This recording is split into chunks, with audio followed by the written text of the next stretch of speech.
Here we are on a quiet Sunday night. This is episode number 114 of the Cozy Corner of Cinema, being recorded on a quiet Sunday, June 2nd, 2024 at 8:01 p.m. It's beautiful, man. We are officially at the halfway point of the year, and I talked about last time reflecting on not just the films and the media we've consumed so far in the year, but also where we're at artistically. Have we been working on and achieving the goals that we set for ourselves, or have we been slacking off? And if you're sitting back and thinking that, yes, I have been slacking off, or gosh, I'm not where I need to be, that's okay. There's no need to beat yourself up over it. I think people kind of compare themselves to those around them and kind of have this idea of, well, they've done all this and I haven't done anything. And brother, that is A-okay. All that matters is that you work at your pace, and more importantly, you get it done. I mean, that's the important part of it, is just keep working on it bit by bit. There are definitely plenty of days where my fingers are moving faster than my brain, and I just can't get the words out fast enough. And then there are other days where I'm struggling to get out sentences, and that's just like, man, I'm not feeling anything right now. And ultimately, you have to work at your own pace. You have to work at your own intuition. We obviously all have our own lives, our own responsibilities, people in our lives whom we must attend to. But we must also keep focused on whatever it is, our artistic endeavors. If you're like, I want to be a great guitarist, well, are you practicing every day? Are you practicing for at least 5 minutes or however long? If you're saying, well, no, I don't really have time with a brother, and you extra that time out so that, like, in a day, a week, a month, a year from now, you're looking back and you're like, can't believe I couldn't do this at that time. It's just really something that you want to kind of strive to, and not wait till the end of your life and go, I really wish I learned how to play guitar. It's like, man, you could have done that, man. But we all have our own lives, our own responsibilities, that it's not appropriate for me to kind of put this sort of general blanket statement on everybody. So do what you can at the time that you're allotted. It's, I have my own responsibilities. I have people in my life whom I must attend to, and other artistic endeavors that I must push forward with. But ultimately, my life's goals are just writing, reading, and watching, man. That is what I must do, and I live every day to do that. And if I don't do it the previous day, I do it the next day, and so on and so forth until the day I die. So, when it's my final day and the Lord says, hey, man, you're coming with me, I'm going to think back, I'm going to go, did I use this life wisely? And that's up for me to decide, that's up for you to decide, and it's inappropriate for me to kind of make any kind of general statement for you. So just think about that with the halfway point of the year, really kind of reflect on these sentiments, on these ideas that'll push you forward or not. It was great having the Vinegar Syndrome partner label sale this past weekend. It's still going on now, actually. Actually, I shouldn't even say weekend. It's a whole month. There we go. It's just really fantastic. A lot of these titles that are being put on sale, a lot of new titles. It was just such a wonderful time on Saturday to be waiting for the films to drop, and then getting in conversation with acquaintances. Oh, this film's good. Oh, this film's not so good. Oh, you should keep an eye on this film. Oh, I'm curious about this film. Anybody ever seen it? It's just totally fantastic, and it was great. One of the releases I saw, an acquaintance of mine actually contributed to the booklet, so I was on that like white on rice. I definitely had to pick that up, and I was like, you know what? I wasn't familiar with this release otherwise, but they were enthusiastic enough to have been contributed to it. So I think I should, at least pick it up and check it out for myself. And that's just really fantastic, man. It's just really cool. Plenty of titles bought, plenty of new kind of on sale titles, or plenty of titles that are now on sale, I should say. And then there's a lot of older titles that I went ahead and picked up, and that were on sale. These things, actually crazy. I'm looking here now. The Sadness is already almost sold out entirely. That's pretty crazy. The limited edition slipcase is gone now, and it's just now the standard edition, which at the time of recording this has only 103 copies. I'm going to refresh the page, and still 103, but they go pretty fast. So if you're, waiting on a lot of these releases, like, I don't know if I shouldn't, well, then you better get on that, man, because they're probably ain't going to be around for a while, It's just, it's great to kind of have these great discussions about films and different kinds of films, and people kind of get different opinions, different perspectives. That's what makes it all kind of really worth it all. You don't be talking to Joe Schmo about, oh, how's the weather today? Oh, it's all right. Oh, is it gonna rain tomorrow? I don't know. It's like, brother, what do you have? You can check the weather app for that. You want to talk to people who are actually going to further your life, and I don't mean just further it in the way that like, oh, well, they're interested in the same thing I am.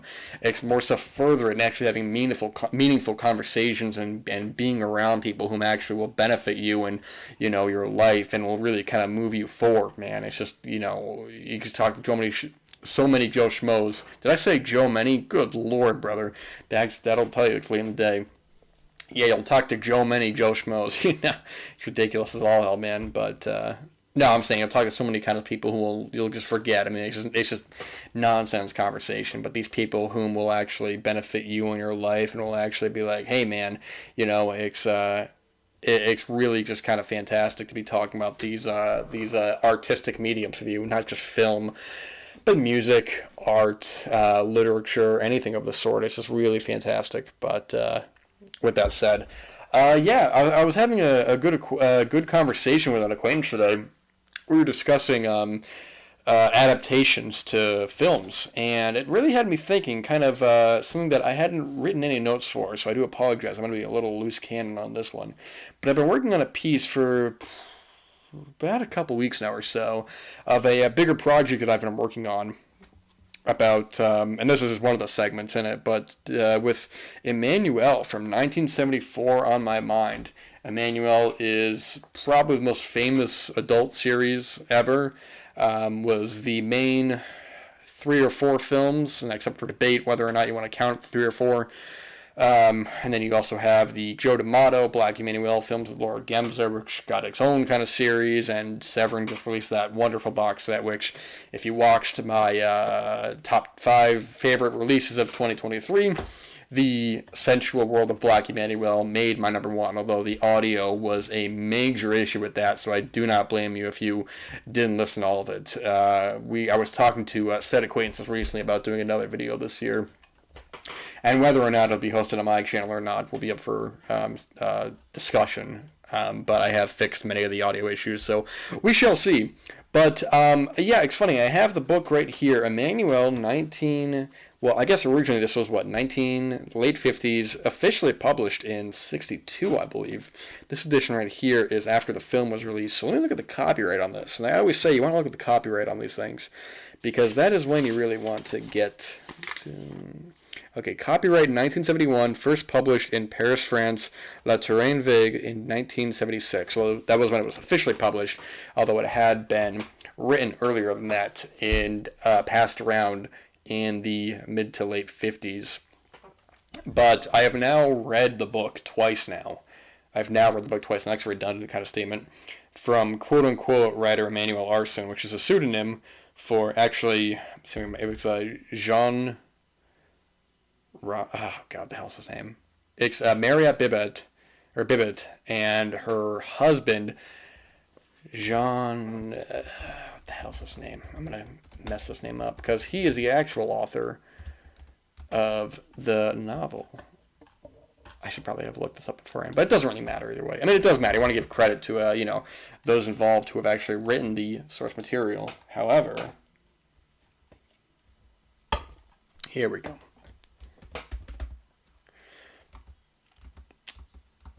Good Lord, brother. You try to find one name. How many Jeans are there in France? Good Lord, brother.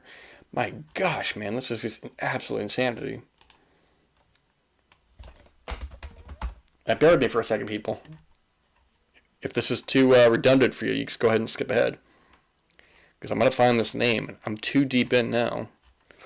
Jean Rollet Andrian. I'm sorry, Louis Jacques Rollet Andrian.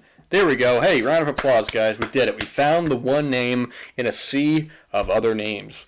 He was the actual writer of this novel.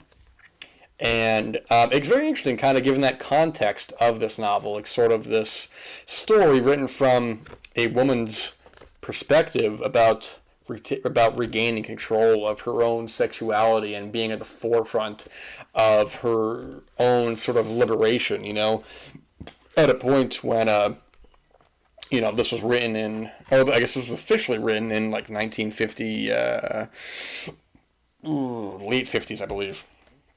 Wikipedia doesn't say so, but it was officially published in 67. But being with, this time, this couple, Merritt Bibbett and Louis Jacques, just had the name up here, how embarrassing.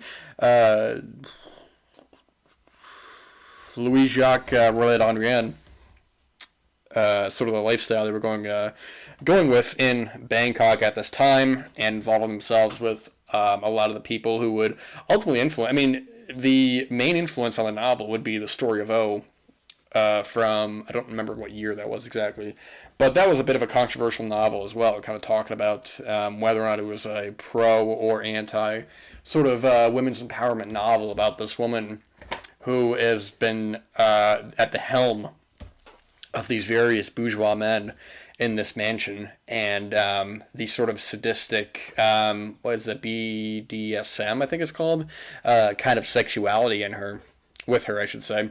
And it was a very popular novel, but criticized for whether or not it was exploitive to women, which was written by women as opposed to Emmanuelle.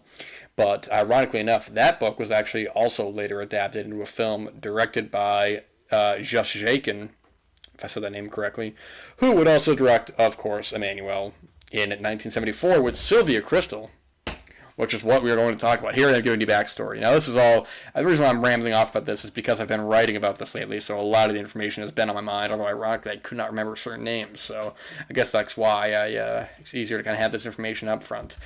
But 1974, Emmanuelle, distributed by Columbia Pictures in the United States, was the highest grossing film in France that year, beating out The Exorcist. Was it? I think was the French Connection that year. I don't actually remember. Blazing Saddles, and just plenty of wonderful, brilliant films. And so this film has Sylvia Kristel in it. Also has Elaine Cooney. Marika Green, who you're like, Marika Green, I don't know that name, what the hell is she in? Well, if you guys are fans of Robert Bresson at all, she was memorably Jean in Pickpocket from 1959, one of Bresson's best films and an already impressive filmography, and she plays the character B here as well. And it's an interesting film because it's a film that you kind of want to watch with certain contexts, and if you're watching this film on its own, which the first time I had, it was before I had read the novel, and I don't think I really thought very strongly that the name Emmanuelle is a very kind of illustrious. So you see that poster, you see the black, and you see Sylvia Kristel's, presumably her lips. I actually have no idea if this is her as a model, but it's a very kind of daring, alluring sort of poster, like, ooh, what is this film? And then you watch it, and opinions seem to be kind of not so great about the film. It was a hugely successful film in France. It played for a long time in a cinema whose name I could not remember right now, and I will not even dare try to look up because I could not find the actual author's name. Then you better not believe I'm going to try to look up the cinema's name. The name of the cinema. But watching this now with context, it's interesting to kind of watch this without knowing any of the source material and watching it with the source material in mind. Because as a film, it's a little hard to... I can only speak for myself, nor will I only speak for myself. And watching this with the context of having read the novel, I can see a lot of what the film is going for. Because I would say that while this is an adaptation of the novel, this is in a lot of ways a bit of a loose adaptation. In as far that it deals with a lot of the same certain plot points of the novel. However, it not only rearranges them, but it does simplify things for the sake of a film. I would say that because this is a 95-minute film, you're losing a lot of the character complexities in this. And you're talking, okay, well, you watch any sort of novel adapted into a film, you're not going to get the sort of same character complexities they were in the novel. You have basically unlimited free reign to do whatever you want. And that's a double-edged sword. Because in a lot of ways, I feel that one of my biggest problems with the novel is the entire third section, which is a very meandering, which both times I've read it, I've almost dreaded getting to this section, a very meandering, seemingly endless, possibly pseudo-intellectual, possibly pretentious, sort of back and forth between Emmanuelle and this character Mario, and it just goes on of Emmanuelle is no longer the forefront of the section. It's Mario rambling on about these certain ideas about love and lust and sexuality and seemingly seemingly intentionally contradicting not only himself but Emmanuelle, whom asks all these questions, and it just meanders to a point where it becomes just no longer enjoyable to read. Now, I'm not reading, I don't have to enjoy something to read it, but I have to be engaged enough to continue on reading, and I was not engaged at all in this section, to the point where I found myself almost repeatedly spacing out, where I gotta go, damn, I gotta go back, man, this section is just not for it. And that character is in the film, but it doesn't go on as long as in the novel, in a way, whereas in this film, it's a part of the third act, and I think what the film does strongly that the novel does not is that for Emmanuelle at this point, who has had her heart broken, who is now with this other character who seemingly is in control of his own sexuality, is kind of leading her on a different path. Now, the film does take a different path than it does in the book, and it takes a bit of a darker path than it does in the book, but still kind of has that same idea of this kind of underworld of Bangkok, where Emmanuelle in the novel seems to be kind of on top of all things, no pun intended, but she seems to be like knowing about the area, about the people and all that, but there's a secret kind of sexual underworld that even she's like, what is this? That I don't think works as strongly in the book, but in the film I think works actually very well. And as a film itself, detached from the novel, I think if you're looking for a softcore kind of film, it's not really that, because it's not really a softcore film I've found in this past viewing. There's a lot of sex in the film, but I would never have classified it in that, in a way where I could see why Columbia Pictures would be okay with distributing a film like this, because while it does have that intellectual or pseudo-intellectual sort of palette, depending on which way you kind of look at the film, it really is more of just a very sexual adult drama. I don't think the character complexities are as strong in this. I don't think the script is very strong, but I think it's a very interesting film nonetheless. I mean, I would say probably the comparison in terms of on a mainstream level, would be Last Tango in Paris. And this film, in the taglines was like, not since Last Tango in Paris has blah, blah, blah. And that seems more of a comparable film to this, because you're not going to call Last Tango in Paris a softcore film, much in the same way that I don't think you'd call this one. I haven't watched Emmanuelle 2 or Goodbye to Emmanuelle in a little while, so I really can't say for sure on those ones. But watching this more this time, I was not waiting for the love sequences in this. I was more kind of engaged in the plot itself. Unlike the later films. And the later films would go to myriad different kind of regions. Some were, I think Emmanuelle 5 or 4 actually inserted some hardcore, it may have been Emmanuelle 5, inserted some hardcore sequences, and it's kind of tricky as to what exactly is and isn't Emmanuelle, at least for the core series. Now, I've heard that, from what I've read, I think to play it safe, a lot of people, or at least from what I've read from other people's kind of opinions, so I can't even say a lot of people, it's actually an inappropriate kind of generalization to make, but in terms of Ves Russey-Rouard, or Rouard, yeah, that's not Q, I don't know why I added a Q. He produced a lot of the Emmanuelle films, so I've heard people kind of group his produced films into their own right. He has Emmanuelle 1, 2, and 3, and then, that's their own thing, but I think the later ones were produced by somebody else that were going on with, their own series for, the newer ones as well. The series itself is a pain in the ass to kind of put all together. And I remember I spent literally about a year or so trying to put it all together on a project that I ultimately put aside, that I have every intention to come back to, but it was just not of relevance at this exact moment. And I then proceeded to move on to something else. But I find it so fascinating, it's so strange, kind of the evolution that this series had taken from a pseudo-intellectual, pseudo-softcore, if you will, sort of elevated, sort of erotic film meant for couples, meant for something kind of higher class than a lot of the hardcore fare that was coming out around this time. This is 1974, so Deep Throat's already a big hit. In fact, I was just talking about with my last People Pictures with Memories with Miss Aggie, which also came out the same year, 74. That film as well, while it is striving for something a bit more artistic, that is a hardcore film, so I think Emmanuelle would be a bit more realistic for a general kind of mainstream couple to watch, rather than going to a theater to watch something like Memories with Miss Aggie.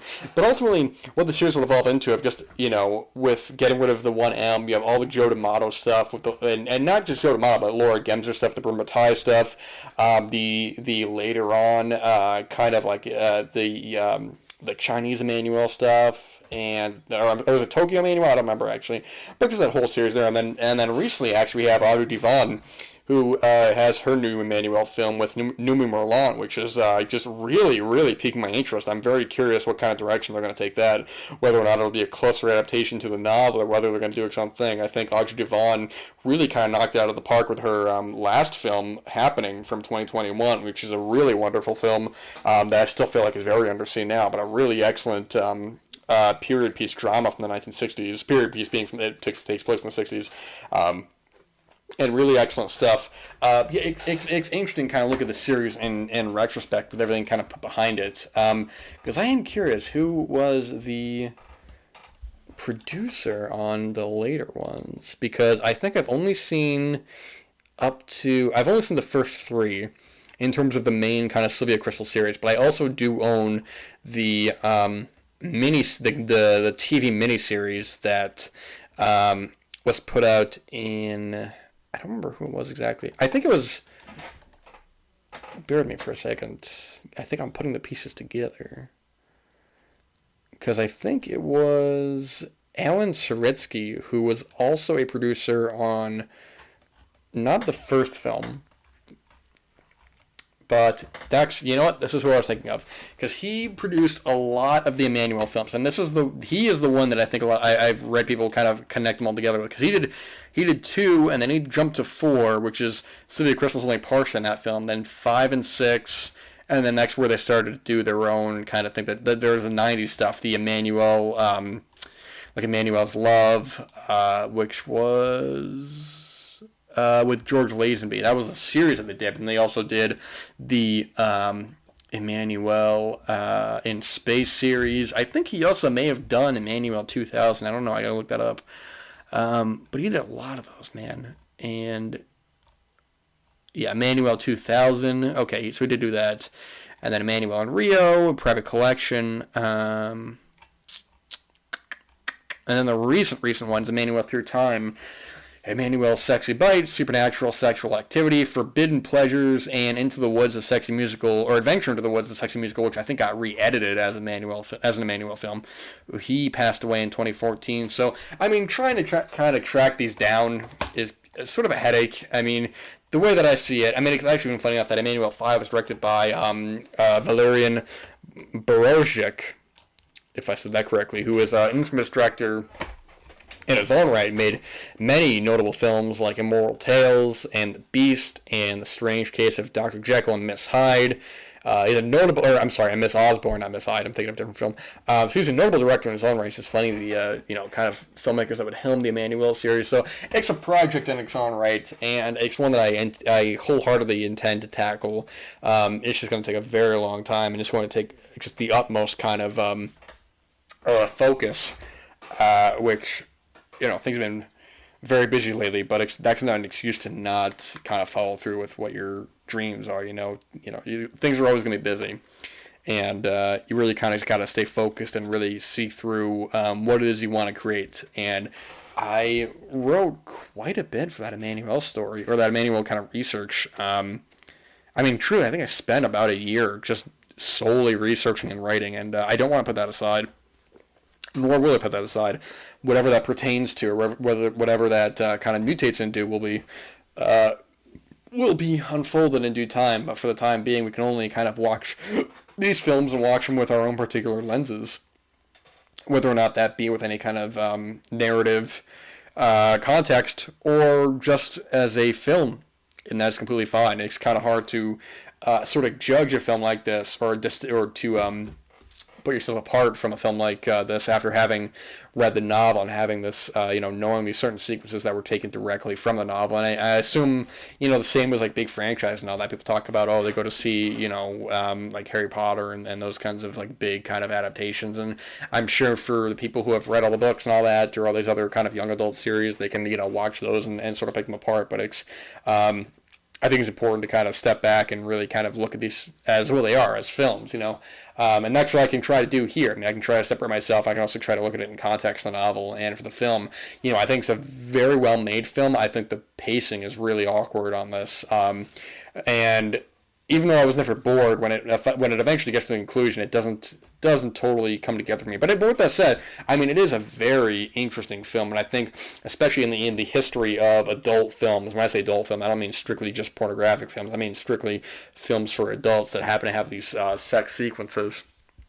I think it is one that is often brought up for a good reason. And, I mean, Kino have a Blu-ray of this. I know there was a 4K actually out overseas, but 2 and 3 have Blu-rays as well from Kino. 4, I think, may have been in that box set with that 4K. As for 5, 6, and 7, I don't know. I think they might only just be on DVD. I'm curious to watch those just for contextual sake. I mean, I'd like to watch all the films, but some might be easier to track down than others. I mean, there's a lot of films. I mean, this is the thing is that with this isn't even the first adaptation. This is just the biggest. I mean, this is the first like kind of big one. There was one before this, which was I don't know if it was directly written by Marriott Bibbett or someone else directly involved, but either way, the Sylvia Kristel one is kind of the main kind of go-to in terms of. Actually, it's funny enough, Danny Perry actually wrote an interesting piece on this. You know what? I'm gonna actually pause this for a second, so I go ahead and find that. All right, I just got up and I came back, and yes, sir, I have this here, cult movies from Danny Perry, and there is a whole section on Emmanuelle, which is funny because when I read part of this, I don't think he's the biggest fan of this film. There was one passage in particular that I thought was really peculiar, or I thought was really not peculiar, but I thought was really kind of telling. I think he really writes his criticism of the film very well. I don't know if I'm going to be able to find the section. But I suppose I can read some of it just for the sake of giving some sort of context. I think Danny Perry is a really phenomenal writer. So I think for the sake of this, let's read a little bit from what he has to say about Emmanuelle. Emmanuelle reminds me of those tedious, quote-unquote, adult films that they run on pay TV in some large hotels. You know, the type that has a beautiful, free-spirited young woman who seeks her identity through sexual encounters with everyone else in the cast, lots of stripping and nude sunbathing, close-ups of women in the throes of sexual ecstasy, with heavy breathing on the soundtrack, but no actual hardcore sex, lush music, and plush sets. True, unlike those other foreign films, Emmanuelle isn't dubbed, but it took more than an hour for the fact to register with me. Putting subtitles on this film seems about as incongruous as well as pretentious as Honda subtitled all his Japanese monster movies. Let's skip ahead a little bit because there is some text there. Emmanuelle is by no means as stimulating as Radley Metzger's best softcore opuses like Camille 2000 and Therese and Isabel, where the director's fertile imagination almost makes one forget about that the sex is simulated, but I believe it does have some genuine erotic appeal, at least on a voyeuristic level. It's as if you were in the presence of a beautiful woman who presumably doesn't realize that she forgot to button her blouse, or who hasn't checked her shades before undressing. Sweet-looking Dutch actress Sylvia Kristel as the half-innocent, half-sex-crazed Emmanuelle is a turn-on just moving across the screen, seemingly oblivious to the fact that her casual display of her body is arousing to anyone on the screen or off. Kristel has a wonderful abandon in the way she lifts a leg that allows her robe to open fully, or leans forward and causes her blouse to shift so that a breast is in view for a second or two. Scantily clad as she always is, she keeps our eyes alert, and it is little wonder that Ariane, aware of a most revealing dress Emmanuelle wears at a party, feels compelled to put her hand over Emmanuelle's breast, despite the fact that they are surrounded by other guests. And there's more to it there, but if you're curious about this, you can probably try to find a copy of Cult Movies or find a PDF online. There's many great films talked about in the book in terms of what is and isn't a cult film. It talks about Petulia, which I actually didn't watch that long ago. Pandora's Box, which I was fortunate enough to just see theatrically. Out of the Past, which I have not seen. Man of the West, which is one of my favorite westerns of the 1950s. What a wonderful film. Laura, which is a great film, great mystery. Kiss Me Deadly, which is a solid film. King Kong, of course. I'm just skipping through here, and I've seen almost everything that he's mentioned here. Wow, this is really kind of really exceptional stuff. Honeymoon Killers, great film. But I'm going to end it there because I'm running out of time. But hey, man, thank you so much for listening yet again. Whether you listen for 5 seconds of the whole thing, thank you for choosing your time to listen to me ramble on about these films, man. That's all I got. So thank you so much.